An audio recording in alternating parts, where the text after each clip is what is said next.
60 साल कांग्रेस पार्टी को सरकार चलाने का मौका भारत की जनता ने दिया। गरीबी हटाओ का नारा हुआ, अपना गांव छोड़कर शहर में चले गए। ये कांग्रेस पार्टी के गलत नीतियों का परिणाम। हिमाचल प्रदेश की हालत तो बहुत ही खराब। 2 क्षेत्र बहुत महत्वपूर्ण है।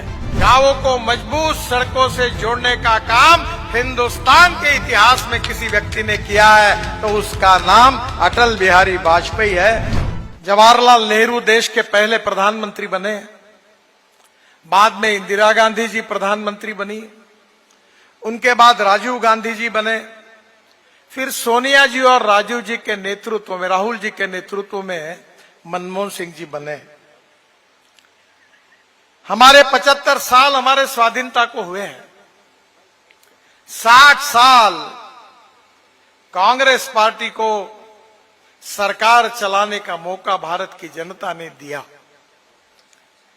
जब बैल जोड़ी थी तब बैल जोड़ी पर ठप्पे मारे, जब गाय बछड़ा था तो गाय बछड़े पर ठप्पे मारे, फिर पंजा आया, पंजा को होट दिया।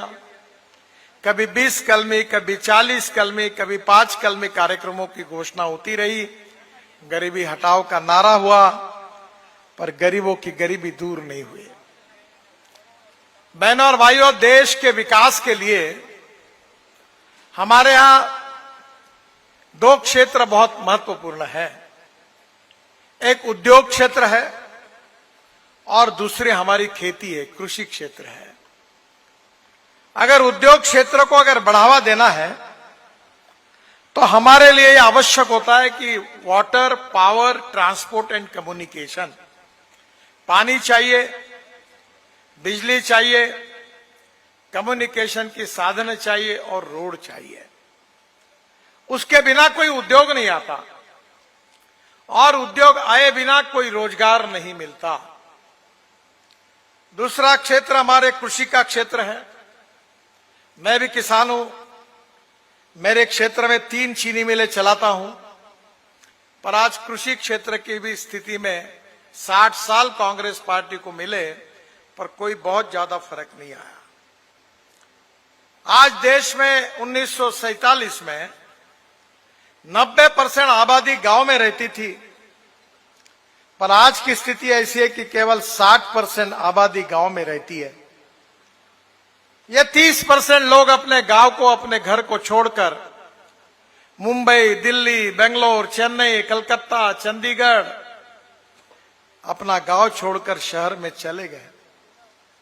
खुशी से गए? खुशी से नहीं गए, मजबूरी से गए। गांव में अच्छे रोड नहीं थे, गांव में पीने के लिए पानी नहीं मिल रहा था, किसानों को उनके फसल का सही दाम नहीं मिल रहा था, बेरोजगार युवाओं के हाथों को काम नहीं था। गरीबी, भूखमरी और महंगाई के मार के कारण रोजगार को ढूंढने के लिए लोग शहरों में गए। यह कांग्रेस पार्टी के गलत नीतियों का परिणाम था और इसीलिए हमारी सरकार ने यह निर्णय किया कि देश का विकास अगर करना है तो उद्योगों को बढ़ाना होगा और उद्योग अगर बढ़ाने होंगे तो उसके लिए पानी, बिजली, रोड, कम्युनिकेशन के साधनों का निर्माण करना होगा। हिमाचल प्रदेश की हालत तो बहुत ही खराब थी, रोड ही नहीं थे। वैसे आपका क्षेत्र तो प्लेन है, पर बाकी पहाड़ी क्षेत्र में रोड बनाना बहुत कठिन है। आजू बाजू में लोगों के घर है, प्रॉपर्टी एक्वायर करनी पड़ती है, जिसका अनुभव मैं 10 साल से ले रहा हूं, कितनी कठिनाइयां होती है। पर मैंने रोड बनाने के लिए नई योजनाएं बनाई। जैसे हमने राष्ट्रीय महामार्ग की योजना बनाई, तो मुझे याद आता है कि 95-2000 में मैं महाराष्ट्र में, मुंबई में मंत्री था। मुंबई में मैंने 55 उड्डान पुल बनाए और आप जो टीवी पर देखते हैं समुद्र में वर्ली बांद्रा सी लिंक प्रोजेक्ट, वो भी बनाने का सौभाग्य मुझे मिला। मुंबई पुणे एक्सप्रेस हाईवे बनाने का मौका मिला। तब अटल बिहारी वाजपेयी जी ने मुझे दिल्ली बुलाया और दिल्ली बुलाकर मुझे उन्होंने आदेश दिया कि आपने शहर में तो काम किया है, पर आप गांव को जोड़ने वाली योजना आप तैयार करो। मेरे अध्यक्षता में एक कमेटी तैयार की गई।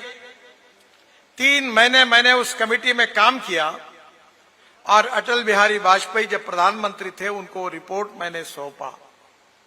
15 दिन के अंदर उसकी घोषणा हुई और उस योजना का नाम था प्रधानमंत्री ग्राम सड़क योजना। देश के इतिहास में पहली बार गांवों को मजबूत सड़कों से जोड़ने का काम हिंदुस्तान के इतिहास में किसी व्यक्ति ने किया है तो उसका नाम अटल बिहारी वाजपेयी है। यह मैं गौरव के साथ कह सकता हूं। 6.5 लाख गांवों में से 4.5 लाख गांवों में मजबूत रास्ते बने।